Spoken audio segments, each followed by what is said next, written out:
Next topic है हमारा combination of resistance.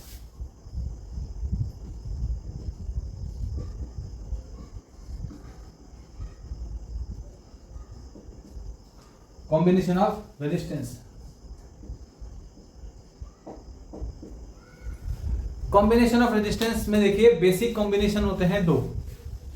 एक होता है पैरेलल कॉम्बिनेशन। पैरेलल कॉम्बिनेशन में जो रेजिस्टेंस जुड़े होते हैं वो इस तरह से जुड़े होते हैं, एक रेजिस्टेंस के साथ दूसरा और उसके साथ तीसरा, और ये फिर जोड़ देंगे हम एक बैटरी के साथ। मान लो ये R1 है, ये R2 है और ये R3 है। ठीक, इसे कहते हैं पैरेलल कॉम्बिनेशन।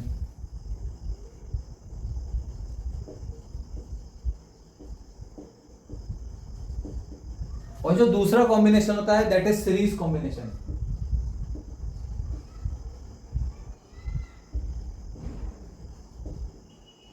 सीरीज कॉम्बिनेशन का मतलब एक रेजिस्टेंस, दो रेजिस्टेंस और तीन रेजिस्टेंस। ये हो जाएगा R1, R2 और R3।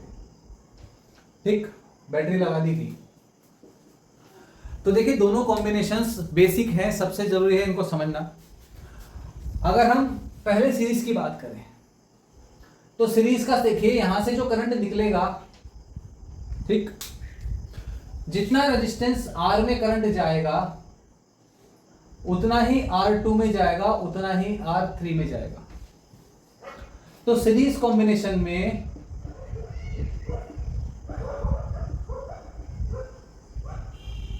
करंट कांस्टेंट रहता है। Current is constant. सभी रेजिस्टेंस में करंट रहेगा सेम, बराबर करंट रहेगा सभी के सभी रेजिस्टेंस में। ठीक है ना, तो करंट सेम रहेगा। अगर करंट सब में सेम है बट पोटेंशियल वो डिवाइड होता है। पोटेंशियल डिवाइड होता है। यहां पे पोटेंशियल V है तो यहां V1, यहां V2, यहां पे V3। इसके अक्रॉस V1, इसके अक्रॉस V2, इसके अक्रॉस V3 होगा।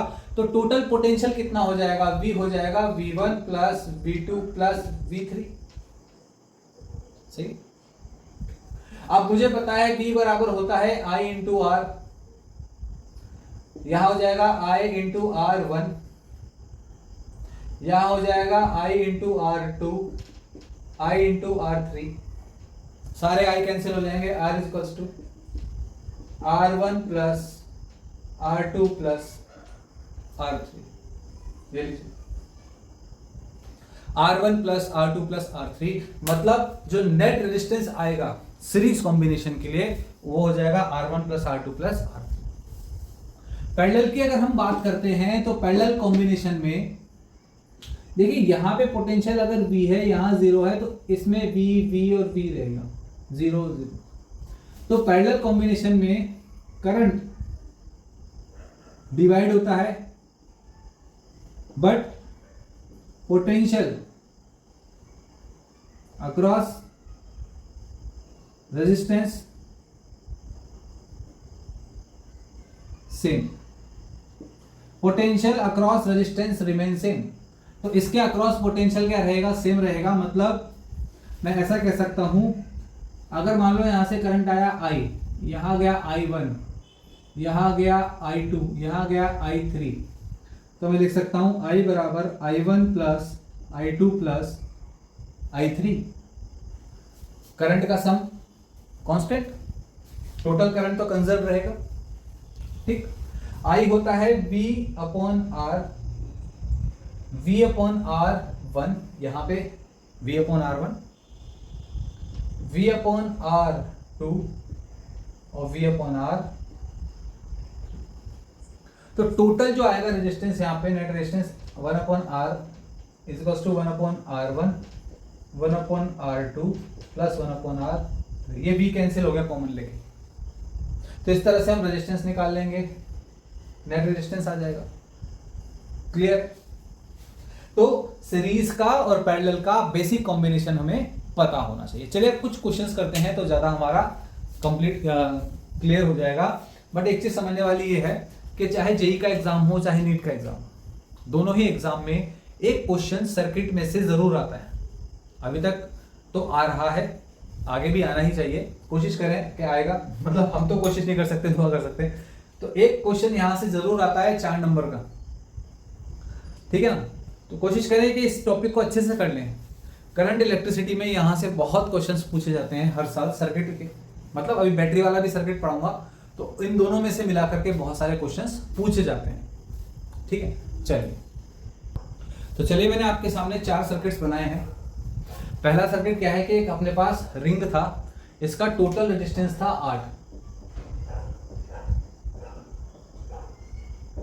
8 ओम, टोटल रेजिस्टेंस था 8 ओम, और इसके इधर एक तार बांध दिया, इधर एक तार बांध दिया सेंटर से, है ना, ये ठीक।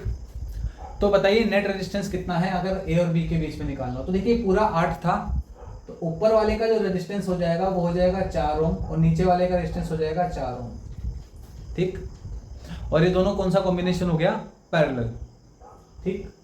तो टोटल रेजिस्टेंस 1/R आ जाएगा 1/4 प्लस 1/4, सही है। तो ये हो जाएगा 2/4 1/R, तो R की वैल्यू हो जाएगी 2 ओम, ठीक। तो R की वैल्यू आ गई 2 ओम।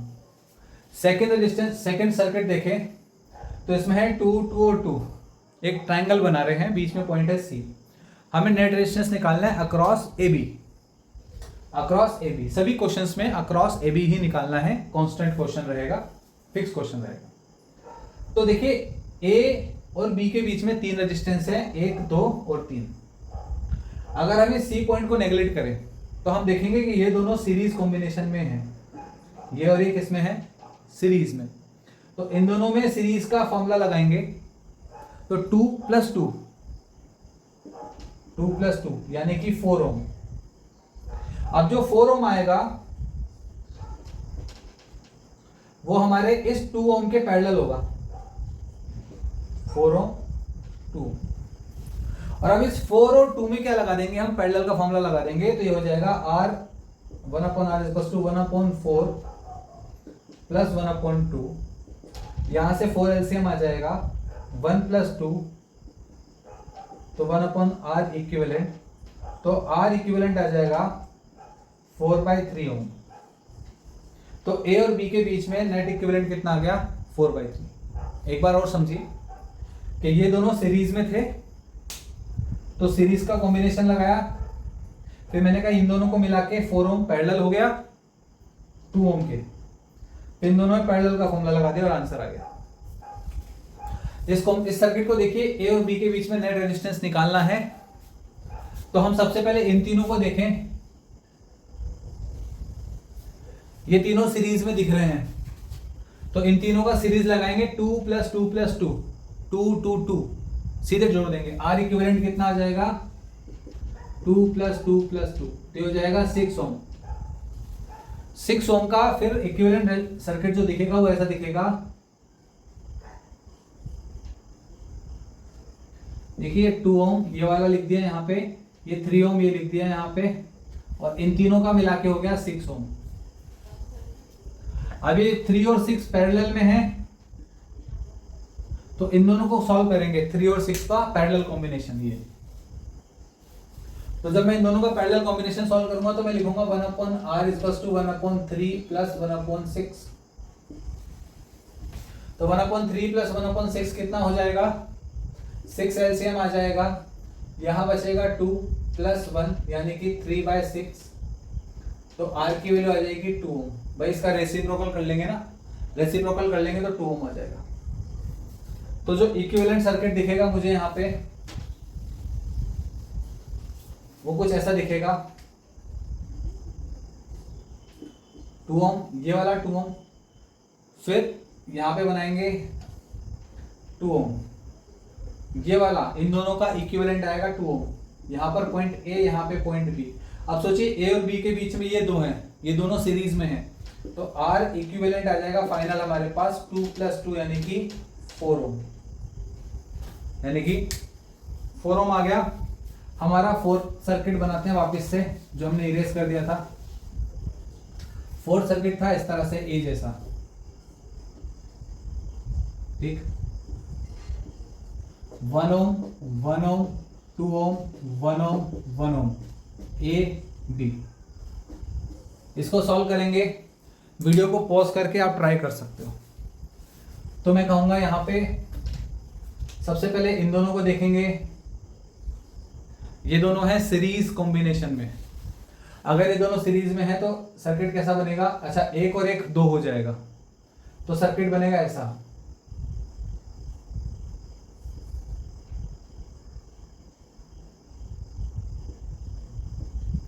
ये वाला 1 ओम ये रहा ए के पास, ये वाला 1 ओम ये रहा बी के पास, ये 2 ओम ये रहा और इसके पैरेलल में लगेगा ये 1 और 1 2, इस तरह से 2 ओम।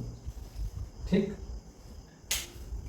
अब मैं आगे सॉल्व करूंगा। इन दोनों का इक्विवेलेंट कितना आएगा, 2 ओम और 2 ओम, ये भी 2 ओम है ना। अब इन दोनों का इक्विवेलेंट आ जाएगा 1/2 प्लस 1/2 1/r, तो ये हो जाएगा r इज इक्वल्स टू 1 ओम। तो ये 1 ओम 1 ओम 1 ओम ए बी। ठीक, 1 ओम 1 ओम 1 ओम, तीनों 1 ओम 1 ओम 1 ओम हो जाएंगे। ठीक, तो 1 1 1 कितना हो जाएगा 3 ओम, तो R इक्विवेलेंट आ जाएगा 3 ओम, फाइनल आंसर। ठीक, चलिए आगे चलते हैं। चलिए देखिए 2 क्वेश्चन और नए लिए हैं। सबसे पहले क्वेश्चन को देखते हैं, हमें निकालना है रेजिस्टेंस अक्रॉस ए बी के अक्रॉस रेजिस्टेंस निकालेंगे। तो यहां से शुरू करते हैं, इधर से देखिए ये दोनों सीरीज में हैं, ये 2 और 2 है सीरीज में, तो इनका इक्विवेलेंट हो जाएगा 4। ठीक, 4 हो जाएगा 2 + 2, डायरेक्ट ऐड करेंगे 4, तो मैं इसको हटा करके लिख सकता हूं 4, मैं यहीं पे लिख देता हूं, है ना। इसको हटा करके मैं लिख दूंगा 4, इस तरह से, ये 4 ओम। 2 और 2 था, मैंने उसको हटा के लिख दिया 4 ओम। ठीक, आप सोचिए 4 और 4 पैरेलल में है, मतलब 1/4 प्लस 1/4 बराबर 1/r। ये कितना हो जाएगा 1/4 प्लस 1/4 2/4 1/r, तो r की वैल्यू 2 ओम आ गई, 2 ओम आ गई। तो इन दोनों पैरेलल को हटा करके मैं यहां लगा सकता हूं 2 ओम 2 ओम। ठीक, फिर ये 2 और 2 सीरीज में है, 2 और 2 सीरीज में तो 4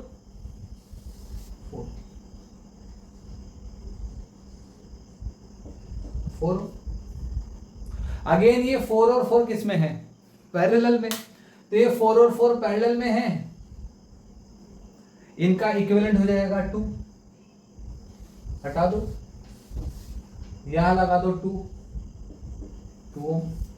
अगेन ये 2 और 2 सीरीज में है, इनका इक्विवेलेंट हो जाएगा 4,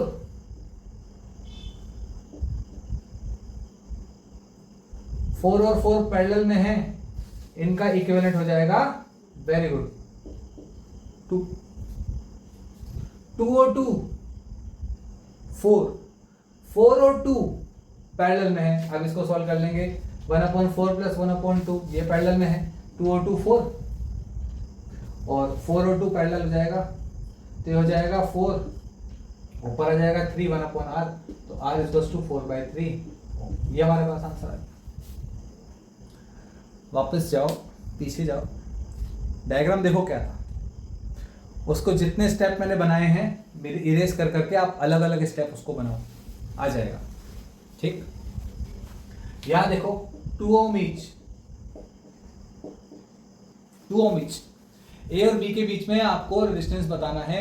बताओ कहां कहां पैरेलल बन रहा है, कौन कौन सा सीरीज, क्या ये दोनों पैरेलल में है कि सीरीज में है, चलो सोचो। देखो ये पॉइंट बी है, कनेक्टिंग वायर में पोटेंशियल ड्रॉप नहीं होता, ये भी बी हो जाएगा, ये भी बी हो जाएगा, ये भी बी हो जाएगा, क्योंकि कनेक्टिंग वायर है ना, कनेक्टिंग वायर में पोटेंशियल ड्रॉप नहीं हो सकता। अगर इस पॉइंट को बी कह रहे हो तो आप बाकी पॉइंट्स को भी बी कह सकते हो, क्योंकि बीच में रेजिस्टेंस नहीं है। यहाँ पे कहीं रेजिस्टेंस है क्या, नहीं है। अगर रेजिस्टेंस नहीं है तो सब जगह आप बी लिख सकते हो, यहाँ पे भी बी लिख सकते हो, यहाँ पे भी बी, यहाँ पे भी बी और यहाँ पे भी बी, कोई दिक्कत नहीं, सारे पॉइंट्स क्या है बी। तो देखिए ये रेजिस्टेंस ए और बी के बीच में है, ए और बी, ये भी ए और बी के बीच में है, ये वाला भी ए और बी के बीच में है, और फोर्थ वाला भी क्या है, ए और बी के बीच में। तो चारों क्या हो गए प्यारे लाल, parallel. 1/2 plus 1/2 plus 1/2 plus 1/2 is equals to 1/r, 4/2 1/r, r is equals to 1/2 ohm, 1/2 ohm. Clear? चलो, तो ये क्वेश्चन थोड़ा सा मैंने बदल दिया है, सिमिलर है बट अलग है क्वेश्चन, ठीक है ना। इसमें क्या कर रहा है कि ये पॉइंट ए है, ये पॉइंट बी है, इसके बीच में इक्विवेलेंट डिस्टेंस बताओ, सारे मान लो ये है R, R R R R. कैसे करेंगे? अगर ध्यान से देखें, अगर मान लेते हैं इस पॉइंट को ओ, ठीक, तो ये सर्किट कुछ ऐसा है, ये भी बी है, ये भी बी है, ये भी बी है, ठीक। तो 1 2 3 रेजिस्टेंस जुड़े हैं ओ और बी के बीच में। तो इस पॉइंट को ओ कह देते हैं, यहां से ये बी के बीच में तीनों पैरेलल में है, यह है point B, R R R, और यहां पर है पॉइंट ए, ओ ए, ठीक है ना। अगर मैं इसको हटा दूं इतना सा, तो डायग्राम ज्यादा क्लियर आपको दिखेगा, ठीक। बट कंफ्यूज करने के लिए जो ऑथर है उन्होंने ऐसा बना रखा है, ठीक है, ताकि थोड़ा सा कंफ्यूजन क्रिएट हो सके। ये भी आर है, अब ये तीनों पैरेलल हैं, आर आर आर, तो इसका जो इक्विवेलेंट आएगा वो आएगा r/3। कैसे करेंगे? 1/r plus 1/r plus 1/r, 3/r हो जाएगा और वो हो जाएगा r/3। तो इसका इक्विवेलेंट सर्किट ऐसा बनेगा, ठीक, ये r/3 इस तीनों का, और ये r, ये a ये b। पॉइंट o की जरूरत अब है नहीं लिखने की, क्योंकि हमारा o का काम हो चुका है। अभी सर्किट हमें a से b के बीच में ही रेजिस्टेंस निकालना है, तो इजीली कैलकुलेट हो जाएगा, r आ जाएगा नेट r प्लस r/3 यानी कि 4r/3 ओम, 4r/3 ओम, ये रेजिस्टेंस आ गया इसका। दैट्स इट, सिर्फ इतना ही करना है। चलिए आगे चलते हैं। देखिए नेक्स्ट क्वेश्चन क्या कह रहा है, ये क्लासिक क्वेश्चन है। इस क्वेश्चन के बिना तो रेजिस्टेंस का कॉम्बिनेशन लगता ही नहीं कि पढ़ाया है, बहुत ही क्लासिक है, ठीक है। और जो बच्चे फर्स्ट टाइम इस क्वेश्चन को करते हैं वो नहीं कर पाते, जनरली नहीं कर पाते। चलिए, तो इस तरह से एक कनेक्शन किया गया है 3 रेजिस्टेंस का, यहां पर लिखते हैं ए और यहां लिखते हैं बी। तो बताइए ए और बी के बीच में इक्विवेलेंट रेजिस्टेंस कितना है? तो बहुत ही बढ़िया क्वेश्चन है ये। इसमें देखिए क्या हो रहा है, ये बच्चे जनरली इसको सीरीज मान लेते हैं, है ना, सीरीज नहीं है, बच्चे कंफ्यूज होते हैं कौन सा कॉम्बिनेशन है। समझिए, ये पॉइंट ए है तो ये पॉइंट भी ए हो जाएगा, है ना, ये कनेक्टिंग वायर है। सिमिलरली ये पॉइंट बी है तो ये पॉइंट बी हो जाएगा, ठीक। अब ध्यान अगर देंगे तो देखेंगे ये वाला रेजिस्टेंस ए बी के बीच में है, ए बी के बीच में है, ए बी के बीच में है, तो तीनों रेजिस्टेंस पैरेलल हो गए ऐसे, ए बी, दिखने में कुछ भी हो बट तीनों क्या हो गए, पैरेलल। अगर तीनों पैरेलल हो गए हैं आर आर आर, तो आर इक्विवेलेंट कितना आ जाएगा, r/3। पैरेलल में कॉम्बिनेशन लगा देंगे, 1/r plus 1/r plus 1/r, 3/r 1/r इसको इक्विवेलेंट है, तो r इक्विवेलेंट हो जाएगा r/3। चलिए आगे चलिए, नेक्स्ट क्वेश्चन क्या है कि हमारे पास एक रेजिस्टेंस वायर था, मैंने इसको n पार्ट्स में डिवाइड किया, n पार्ट्स में, इसकी लेंथ थी l, इसको n पार्ट्स में ऐसे डिवाइड कर दिया, ठीक, n पार्ट्स में, और इन n पार्ट्स को मैंने अटैच कर दिया है पैरेलल में ऐसे,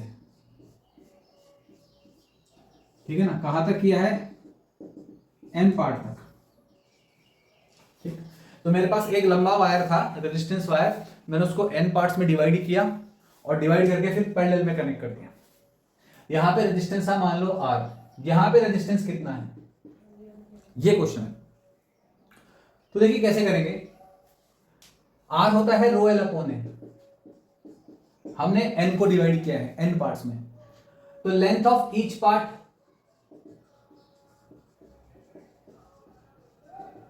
L बाई एन हो जाएगी। ईच पार्ट, जो भी पार्ट्स हैं उनकी हर एक की लेंथ L बाई एन हो जाएगी।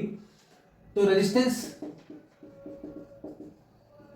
Of each part will be R by N, R by N, ठीक, R बाई एन। अब हमारे पास टोटल कितने हैं? टोटल है n, तो हम R इक्विवेलेंट निकालेंगे। ये आएगा 1/R1 plus 1/R2 plus 1/R3 plus so on up to n। तो हम इसको ऐसे लिख सकते हैं 1/R equivalent is equal to 1/R। R कितना है? R by N, R by N, ठीक, sorry, R upon n plus 1/R upon n plus 1/R upon n. कब तक? n बार करना है ऐसा, n टाइम्स। तो कितना हो जाएगा ये? 1/R equivalent is equal to n/R plus n/R plus up to n times, n है ना इसलिए। तो R अपॉन n कॉमन ले लेंगे, n/R, 1/R इक्विवेलेंट, ये हो जाएगा 1 प्लस 1 प्लस 1, 1 प्लस 1 n तक। तो इन सब का सम आ जाएगा n, ठीक है ना। तो 1/R equivalent is equal to n square upon R, n square upon R। तो जो R इक्विवेलेंट आएगा वो हो जाएगा R अपॉन n स्क्वायर। ये R इक्विवेलेंट आ गया, R अपॉन n स्क्वायर, ठीक है। चलिए आगे चलते हैं। चलिए, क्वेश्चन क्या है कि हमारे पास एक रेजिस्टेंस वायर है सर्कल का, इसकी रेडियस है R। अब यहाँ पे कनेक्शन ऐसे किया गया कि एक वायर इधर गया A, एक वायर यहां से आया B, एंगल बना है थीटा, एंगल बना है थीटा। तो टोटल सर्कल का रेजिस्टेंस था R। अब कह रहा है कि भाई आप ये बताइए इक्विवेलेंट रेजिस्टेंस कितना है A और B के बीच में, A और B के बीच में इक्विवेलेंट रेजिस्टेंस कितना है। तो सबसे पहले हमें यहां से R1 निकालना पड़ेगा जो कि ऊपर वाले पोर्शन का रेजिस्टेंस है, R2 निकालना पड़ेगा जो कि नीचे वाले पोर्शन का रेजिस्टेंस है, इसको स्मॉल r कह देते हैं थोड़ी देर के लिए, ठीक रहेगा। तो टोटल 2 पाई R का रेजिस्टेंस था R, ठीक। इसकी लेंथ कितनी है? इसकी लेंथ है R into theta, R into theta. तो R थीटा ऐसे टोटल 2 पाई R का रेजिस्टेंस था R, तो 1 लेंथ का रेजिस्टेंस हो जाएगा R अपॉन 2 पाई R, ठीक। तो resistance of theta R theta, यानी कि ऊपर वाले का रेजिस्टेंस कितना है? ऊपर वाले का रेजिस्टेंस होगा R अपॉन 2 पाई R इंटू R थीटा, तो हो जाएगा theta by 2 pi into R। ये R1 आ गया हमारे पास, ठीक। R2 कितना आएगा? R2 आएगा 2 pi minus theta upon 2 pi into R। भाई ये एंगल कितना? ये 2 पाई माइनस थीटा है, सही। अब ये दोनों किसमें है? कौन सा कॉम्बिनेशन है? पैरेलल कॉम्बिनेशन, पैरेलल में अटैच कर देते। तो R इक्विवेलेंट आएगा 1/R1 प्लस 1/R2। R1 है ये रहा 1 upon R theta upon 2 pi plus 1/2 पाई minus theta into R upon 2 पाई। 2 पाई ऊपर चल जाएगा, R theta plus 2 pi upon 2 pi minus theta into R। LCM लेंगे, ये 1/R इक्विवेलेंट है, R theta into 2 pi minus theta into R। ऊपर क्या आएगा? 2 pi common ले लो, तो 2 pi minus theta, 2 pi minus theta into R plus R theta, ठीक। तो हो जाएगा 2 पाई अपॉन R थीटा, अंदर क्या कैंसिल होगा? R थीटा कैंसिल हो जाएगा, 2 पाई R, ये हो जाएगा, ये हो जाएगा R square theta 2 pi minus theta, क्या कैंसिल हो जाएगा? अच्छा आर थीटा नहीं होगा, मैंने आर थीटा तो कॉमन ले लिया ना, सिर्फ आर ही रहेगा यहाँ पे, या आर थीटा ने ले लिया था तो सिर्फ आर रहेगा। तो आर से आर गया, ये हो जाएगा 4 pi square upon R theta 2 pi minus theta. तो आर इक्विवेलेंट आ जाएगा R theta 2 pi minus theta upon 4 pi square. ठीक है।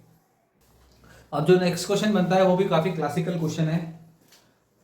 कैसे? इस तरह से लेडर आती है, ठीक है ना, ये इनफाइनाइट लेडर आएगी,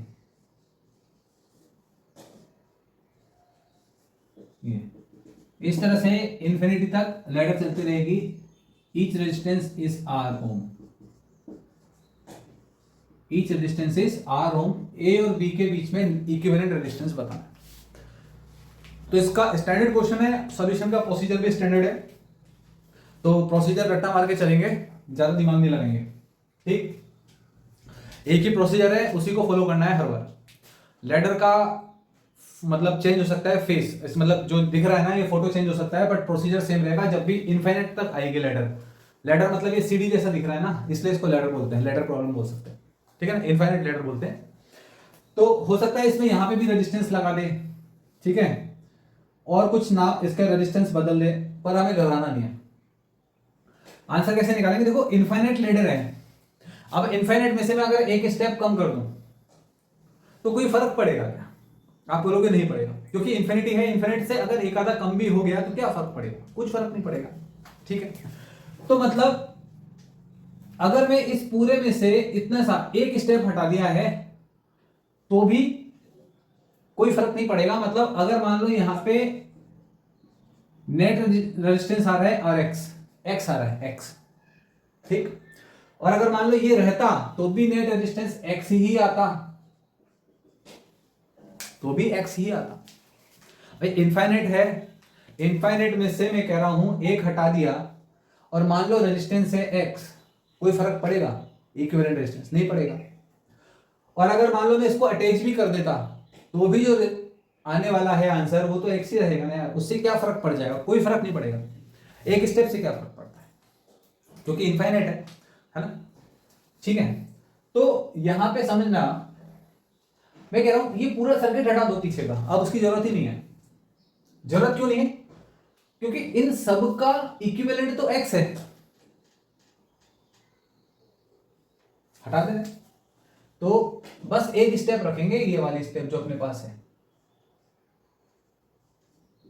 ये लो एक्स आर आर, और इसके इक्विवेलेंट वैसे ही पहले से पता है हमें, एक्स है, ये ए है ये बी है, पीछे का पूरा हटा दिया, इसका इक्विवेलेंट है एक्स, लगा दिया, कोई दिक्कत ही नहीं है ना।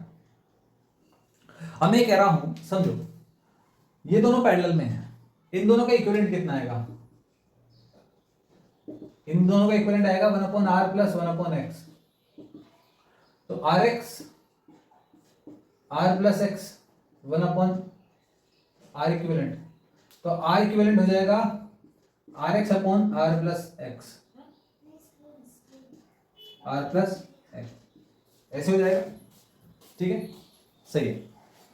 अब आगे समझो, इस जो हमारे पास ये जो आया है सर्किट, इस सर्किट को मैं ये लगा देता हूं यहां पे, और आंसर हमारे पास जो आएगा इक्विवेलेंट रेजिस्टेंस वो आएगा R, और ये A ये B। भाई इन दोनों का इक्विवेलेंट है ये Rx upon R plus x, और एक है R। अब समझो इसका और इसका इक्विवेलेंट होगा x, यानी कि x बराबर R plus Rx upon R plus x. तो ये हो जाएगा R plus x plus r x इन बराबर एक्स, तो x is equals to r square plus r x plus r x. तो हो जाएगा r square plus 2rx minus का x बराबर 0, ये x उधर ले गया, ठीक है ना। अब इसके क्या करेंगे हम लोग, फैक्टर्स निकाल लेंगे और आंसर आ जाएगा, कितना आएगा? ये हो जाएगा x is equals to R 1 plus root 3 upon 2, ये आ जाएगा एक्स की value, R 1 plus root 3 upon 2। तो ये रेजिस्टेंस आ गया इक्विवेलेंट। एक बार और प्रोसीजर समझते हैं कि इनफाइनाइट लेटर थी, हमने कहा कि भाई एक स्टेप कम कर देंगे तो कोई फर्क तो नहीं पड़ेगा, आपने कहा नहीं पड़ेगा, तो मान लो एक्स था, और अगर ये स्टेप रहता तो भी आंसर एक्स ही आता, कुछ बदलने वाला नहीं था। तो मैंने इन सब को हटा के, इनफाइनाइट को हटा के एक फाइनाइट बना लिया, यहां पे एक्स लगा दिया, तो इन दोनों का इक्विवेलेंट आ जाएगा ये आ गया। अब क्योंकि इन दोनों का इक्विवेलेंट ये आ गया है, तो यहां से मैंने इक्विवेलेंट सर्किट बना दिया ऐसा, आर और दिस। अब इन दोनों का इक्विवेलेंट होगा ये एक्स, तो इन दोनों का रेजिस्टेंस निकाला, क्योंकि दोनों सीरीज में है तो सीधे डायरेक्टली ऐड कर दिया, क्वाड्रेटिक बनेगी, फैक्टर निकालेंगे, एक्स की वैल्यू आ जाएगी, आंसर आ जाएगा। सिंपल प्रोसीजर था। चलिए आगे सर, देखिए नेक्स्ट सर्किट कैसा बनेगा। इस तरह से हमने एक लैडर सर्किट लिया है और ये इनफाइनाइट है, ये ए है, ये बी है, each R is equal to 1 ohm. हर एक रेजिस्टेंस 1 ओम का है और इनफाइनाइट लैडर है, तो हर एक रेजिस्टेंस अगर 1 ओम है और इनफाइनाइट लैडर है तो क्या होगा, इक्विवेलेंट। प्रोसीजर सेम रहेगा, यहां पर हम मान लेंगे x, इसको x मान लो, और यहां पर भी क्या मान लो, x। अभी यहां पे बना लो x, और ये हो जाएगा 1 ओम 1 ओम 1 ओम, ये हो जाएगा x, ठीक। ये दोनों पैरेलल है तो सॉल्व कर लो इन दोनों को, तो ये हो जाएगा 1 upon R equivalent is equal to 1 upon 1 plus 1 upon x, तो नीचे आ जाएगा x प्लस 1 आर इक्विवेलेंट, तो आर इक्विवेलेंट कितना आ जाएगा, x अपॉन x प्लस 1, यहां रख देंगे, तो ये हो जाएगा x upon x plus 1 1 1 A B. अब ये तीनों सीरीज में है और इनका इक्विवेलेंट है x, तो तीनों को जोड़ दो, R equivalent is equals to x is equals to 1 plus x upon x plus 1, 1 plus 1 x upon x plus 1, तो हो जाएगा 2 x plus 1 plus x upon x plus 1 बराबर x। इसको सॉल्व कर लेंगे तो हो जाएगा एक्स स्क्वायर प्लस एक्स, भाई ये ऊपर मल्टीप्लाई कर दिया, एक्स स्क्वायर प्लस एक्स, और ये हो जाएगा 2x is equal to 2x plus 2 plus x, तो हो जाएगा 3x, तो एक्स स्क्वायर प्लस एक्स बराबर 3x प्लस 2, ये इधर आ जाएगा एक्स स्क्वायर माइनस का 2x माइनस 2 बराबर 0। सिंपल है, यहां से हम इसके फैक्टर्स कर लेंगे, तो इसका कितना आएगा, फैक्टर्स करेंगे, x की वैल्यू आ जाएगी माइनस का b plus minus under root of b square minus 4ac upon 2a, Shridharacharya विधि लगा देंगे, श्रीधराचार्य फॉर्मूला अप्लाई कर देंगे, तो x इज टू माइनस का b, माइनस की b यानी minus into minus 2 plus minus under root of b square यानी कि 4 माइनस 4ac मतलब 8, वो भी माइनस का, तो हो जाएगा प्लस का 8 अपॉन 2 इंटू 1 यानी कि 2, तो हो जाएगा 2 plus minus under root 12 upon 2, ये x की वैल्यू आ गई। अब x की दो वैल्यूज आएगी, एक तो जब प्लस रखेंगे, दूसरा जब माइनस रखेंगे। सोचिए अगर रूट 12 है, रूट 12 3 से बड़ा होगा, 3 से बड़ा होगा तो ये वैल्यू नेगेटिव हो जाएगी, रेजिस्टेंस कभी नेगेटिव नहीं आ सकता, तो सिर्फ प्लस वाली वैल्यू रखेंगे, x की वैल्यू आ जाएगी 2 प्लस रूट 12 अपॉन 2, ठीक है ना, क्योंकि अगर हमने यहाँ पे माइनस रखा, माइनस को कंसीडर किया, तो ये अंडर रूट 12 3 से बड़ा होता है, 3 से बड़ा होगा तो ये नेगेटिव हो जाएगा और रेजिस्टेंस नेगेटिव नहीं हो सकता, ये आंसर आएगा ओम में, इसको सॉल्व कर लेंगे, आंसर आ जाएगा ओम में। तो इस तरह से इनफाइनाइट लैडर के क्वेश्चंस किए जाते हैं, ठीक है। तो हम लोग एक क्वेश्चन लेते हैं, क्वेश्चन कैसा है बोर्ड में बनाते हैं, तो भाई कुछ इस तरह का सर्किट है, ऐसे ले लेते हैं,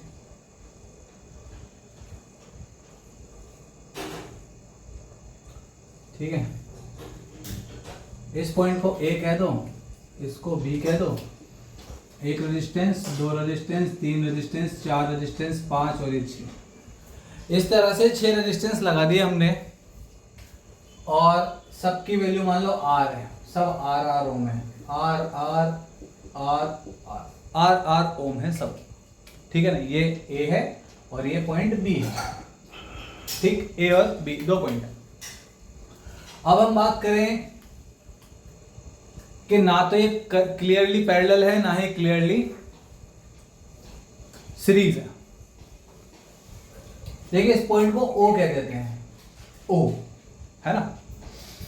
अब इसको सॉल्व करने का तरीका क्या रहेगा, ये पॉइंट ए है, ए से आगे चले, देखो ए, ये भी ए हो जाएगा, ये भी ए हो जाएगा, अगर ये बी है तो ये बी और ये बी हो जाएगा।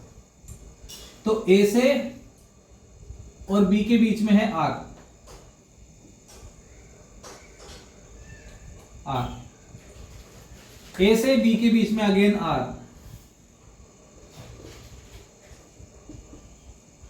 ठीक, ए और बी के बीच में ये वाला आर और ये वाला। अब ए और ओ एक पॉइंट बीच में दे देते हैं, ये पॉइंट ओ, तो ए और ओ के बीच में ये भी है और ये भी है, ये वाला और ये वाला ए और ओ के बीच में है। सिमिलरली ए और बी के बीच में भी है दो, ये वाला और ये वाला, ओ बी। अब इसको सॉल्व कर लेंगे, आसान हो जाएगा काम, इजीली सॉल्व हो रहा है। ये हो गया, मैं लिखता हूं यहां पे, इस सर्किट को यहां बनाते हैं, ये आर, ये आर और आर ये दोनों पैरेलल में है, तो आर और आर का पैरेलल हो जाएगा r/2, सॉरी ये r/2, ये पॉइंट ओ, और इन दोनों का भी हो जाएगा r/2, क्योंकि पैरेलल है 1/r plus 1/r is equals to 1/r net, तो r/2, ये पॉइंट ए, ये पॉइंट बी। अब देखिए r/2 r, तो ये सर्किट कुछ ऐसा बनेगा, ये r, ये r और ये r, तीन r पैरेलल हो गए, ये पॉइंट ए, ये पॉइंट बी, सही है ना, r r r, तो हो जाएगा नेट हमारे पास पैरेलल है तीनों, तो r नेट आ जाएगा r/3, ये हमारे पास आंसर रहेगा r/3, ठीक है। इसी का एक छोटा भाई लेते हैं, सेम सर्किट बनाते हैं और उसको अलग तरीके से रिप्रेजेंट करेंगे। ये सर्किट है,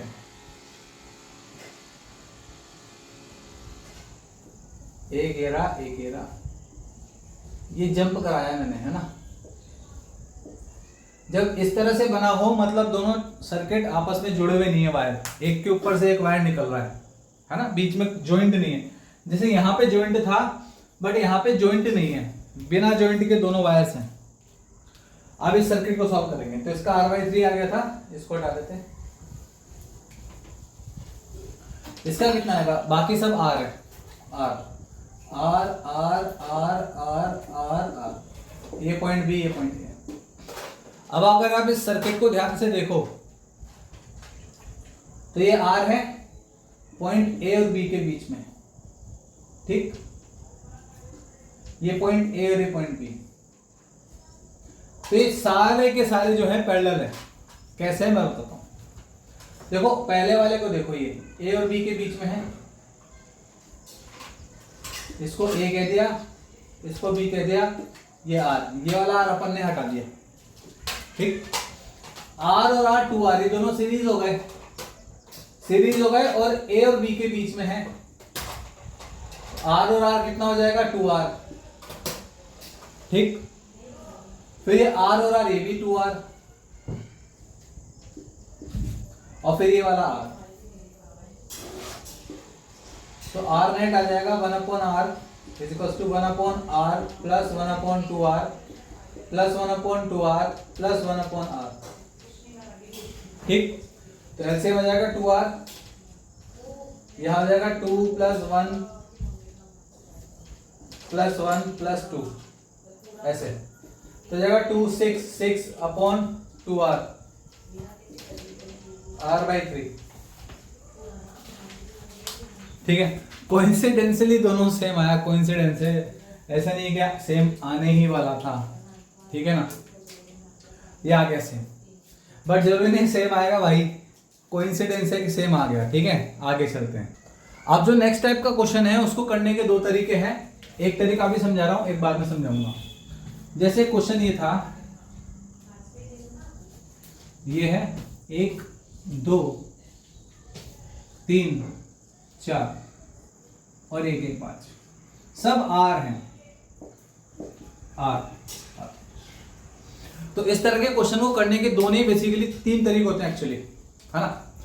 3 तरीके हैं और तीनों मैं आपको सिखाऊंगा, बट वो टाइम आने पर। अभी मैं आपको एक तरीका सिखाऊंगा, उसे कहते हैं सिमेट्री। सिमेट्री कैसे लगाना है वो सिखाऊंगा। 2 तरह की सिमेट्री होती है, मिरर सिमेट्री होती है और एक फोल्डिंग सिमेट्री होती है। दोनों फोल्डिंग और मिरर दोनों सिखाएंगे। देखिए कैसे करते हैं।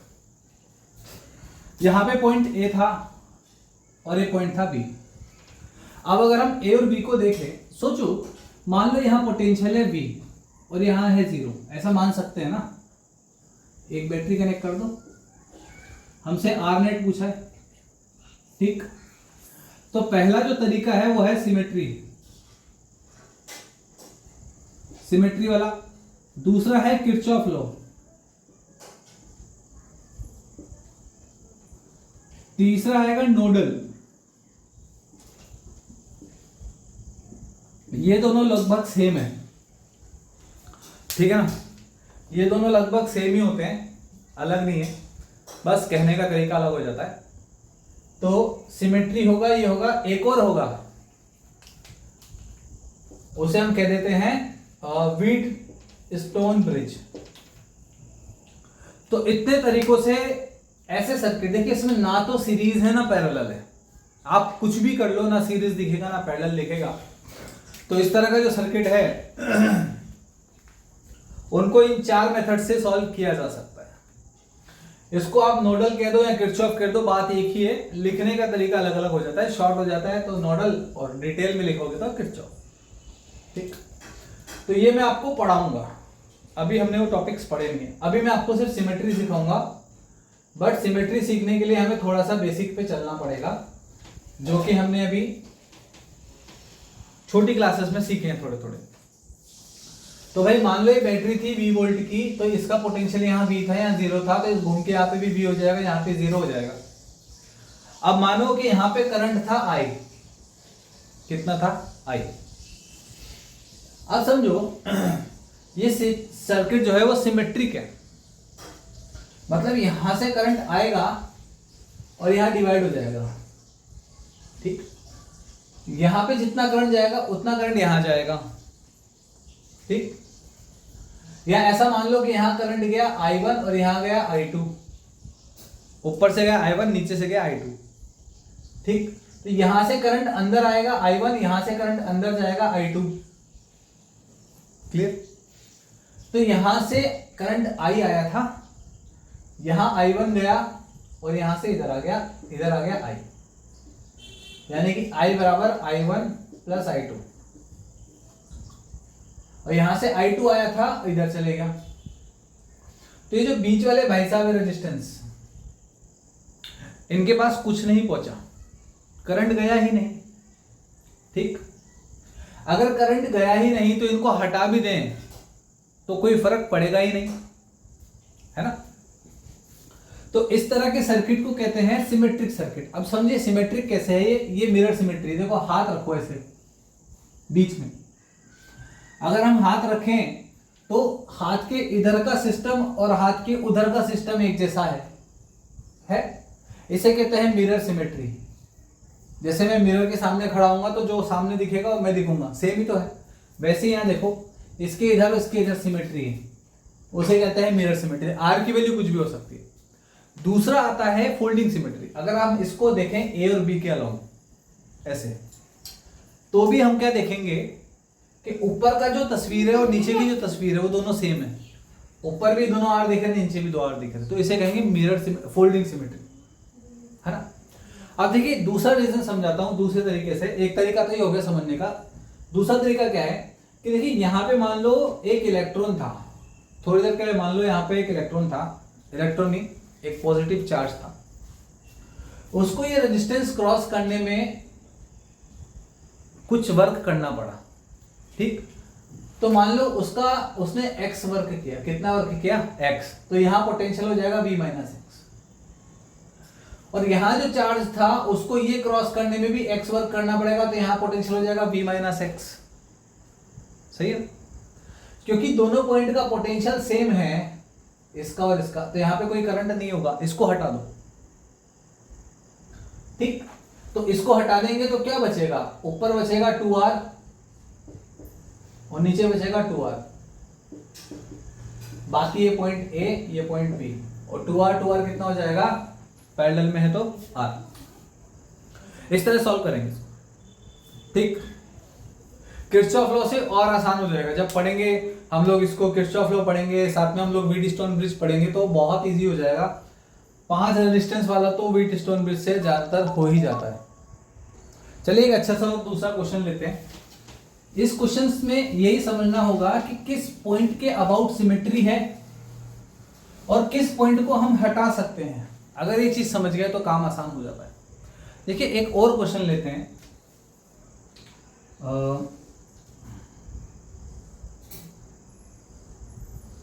ये बहुत ही स्टैंडर्ड क्वेश्चन है और जनरली सभी कोचिंग के मॉड्यूल में और किताबों में मिलता है क्वेश्चन, ठीक है ना, बहुत ही स्टैंडर्ड है।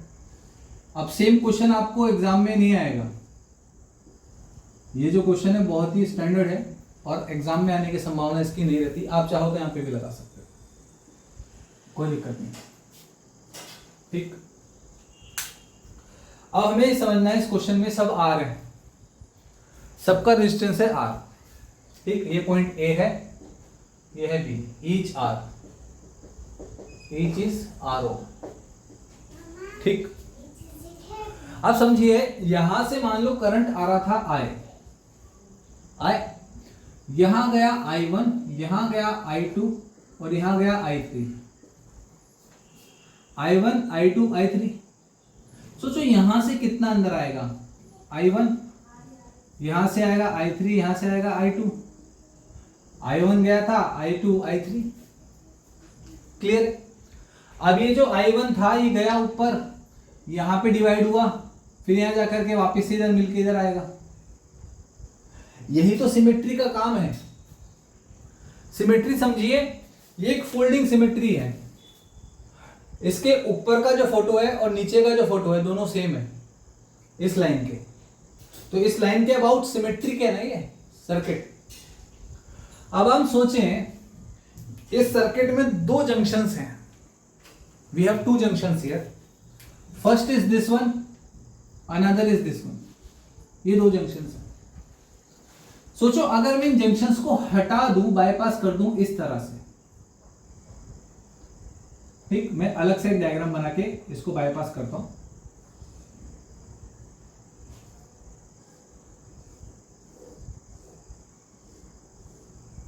सोचिए मैंने इसको बाईपास कर दिया इस तरह से, ठीक। ये R था, ये R था, ये R, ये R, ये R, यहां पे एक R, ये R, R, R और ये R, मैंने उनको बाईपास कर दिया, बाकी सब R है। तो कोई फर्क पड़ेगा क्या? देखिए अभी भी यहां से जो करंट है वो I1 ही है, यहां से I2 है और यहां से I3 है, कोई फर्क नहीं पड़ रहा, ठीक। तो अब इसको सॉल्व किया जा सकता है। देखिए ये 2R और ये R के पैरेलल कितना हो जाएगा, 2R और R, 1/2R प्लस 1/R, ये R नेट, तो कितना हो जाएगा इन दोनों का समीशन, ये पूरा, ये हो जाएगा 2R कॉमन ले लो, एलसीएम ऊपर आ जाएगा 1 + 2, ये R 1/R, तो R की वैल्यू आ जाएगी 2R/3,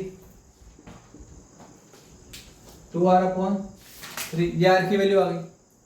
अब सोचिए 2R/3 और ये R और R 2R, तो इसमें R नेट आ जाएगा 2R/3 प्लस 2R, देखिए इन दोनों का 2r/3 हो गया, प्लस r और ये r 2r, तो कितना हो जाएगा ये 8r/3।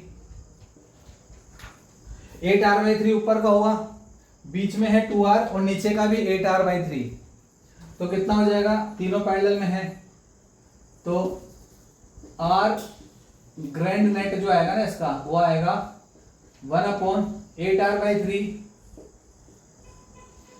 Plus 1/2r plus 1/8r/3।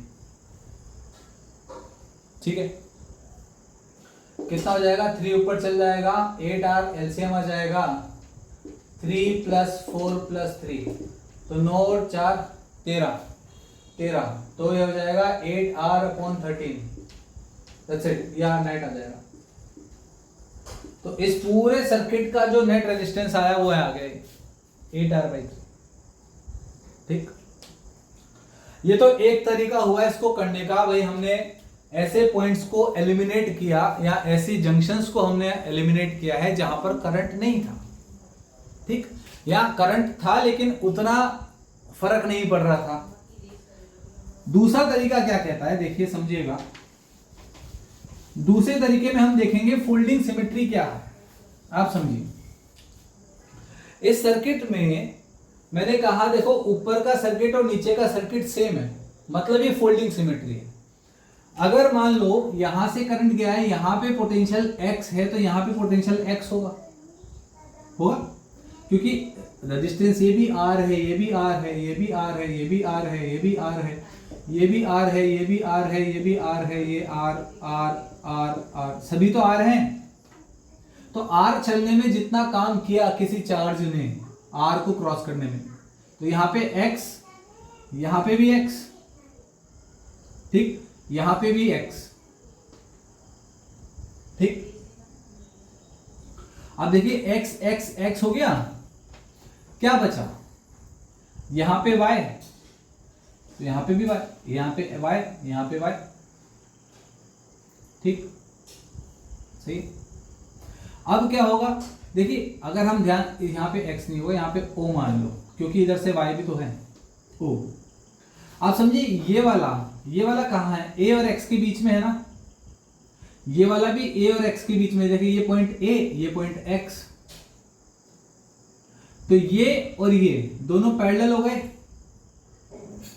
ऐसे ही ये O और Y के बीच में है, देखिए O B, ये Y भी, ये भी Y भी, तो ये दोनों भी पैरेलल हो गए। ऐसे ही ये वाले और ये वाला X और Y और X और Y के बीच में है, तो ये भी पैरेलल हो गया। तो इसको ऊपर ले जाएंगे, ऐसे फोल्ड कर देंगे, जैसे कागज को फोल्ड करते हैं ना, ऐसे फोल्ड कर देंगे, तो आपको डायग्राम कुछ ऐसा दिखेगा। एक और इसके साथ में ये दूसरा, एक ये नीचे वाला R और एक ऊपर वाला R, ये R, ये दोनों पैरेलल हो गए। ऐसे ये दोनों पैरेलल हो गए,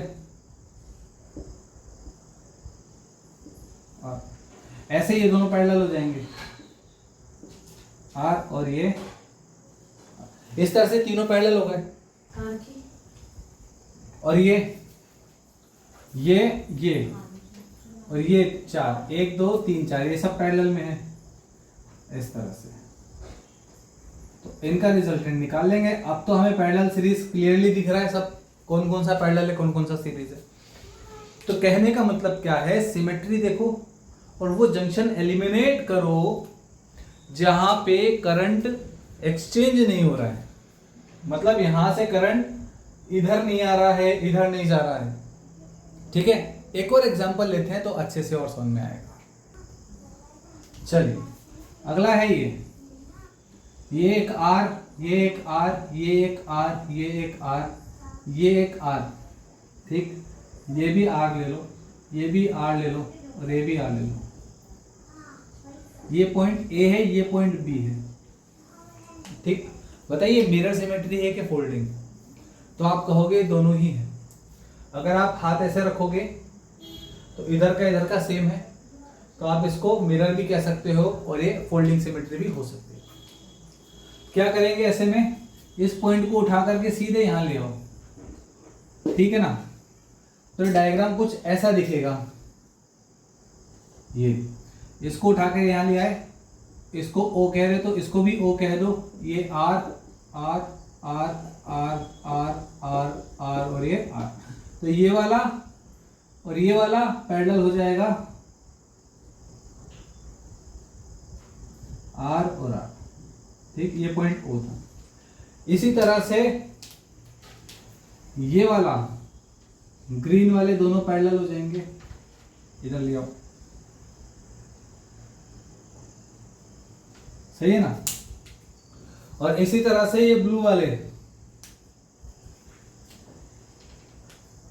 देखो, 1 2 3 4, इन दोनों को नहीं, इन दोनों को, हाँ नहीं, ये दोनों ऐसे आ जाएंगे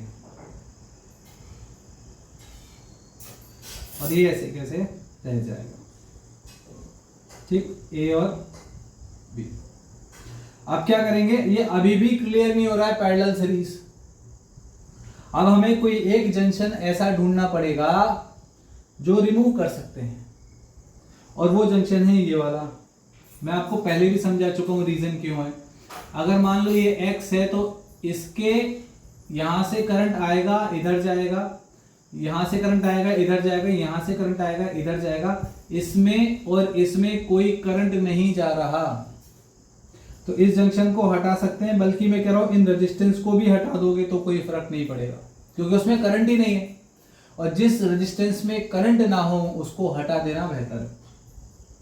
अब ये दोनों पैरेलल r/2 ये r/2, और ये क्या हो गए r/2 हो गए सीरीज, तो ये हो जाएगा r, ये इसका आ जाएगा r/2, इसका आ जाएगा r/2, तो r/2 और r/2 को जोड़ देंगे तो हो जाएगा पूरा r, और ये 2r, r और 2r, तो r नेट आ जाएगा 1/2r प्लस 1/r, इन दोनों का r मिला करके r/2 सीरीज हो गया ना, ये सीरीज जोड़ देंगे और फिर ये पैरेलल में 2r, तो 2r एलसीएम आ जाएगा, ऊपर आ जाएगा 3 1/r, तो r की वैल्यू आ जाएगी 2r/3।